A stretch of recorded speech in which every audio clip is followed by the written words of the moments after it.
Submit your case online to us 24/7. You can call me, you can email me, and now you can also text me.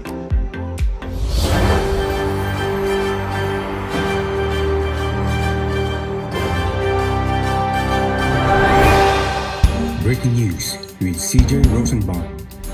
Amazon sellers, today's breaking news is about valid tracking rates, VTR issues for Amazon sellers doing fulfilled by merchant, and it's good news and bad news. So today's breaking news is specifically for Amazon sellers who are FBM, fulfilled by merchant, meaning you are pick, packing, and shipping the goods yourself. You're not using Amazon's FBA, and you're saving all that money to increase your profit margin.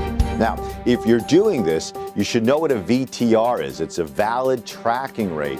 And the bad news is that we're seeing an increase, not a dramatic increase, nothing huge, but we are certainly seeing an increase in the number of FBM sellers getting suspended because their valid tracking rate numbers are going in a very negative way.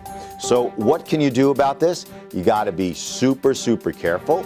You got to make sure your tracking numbers are entered properly, that the consumers are receiving the products either when they expect it or before they expect their products to occur, and that the data is uploaded to Amazon absolutely flawlessly. Now, the good news is that our incredible team of paralegals, specifically Vincent Familaro, one of our senior paralegals, part of our senior paralegal brain trust, is winning these cases. So the bad news is you're suffering this issue. The good news is we're able to get you back online quickly by simply using the best arguments possible, developed by Vin, Kerry McDonald, Ashley DePinto, and the rest of our awesome team here at AmazonSellersLawyer.com.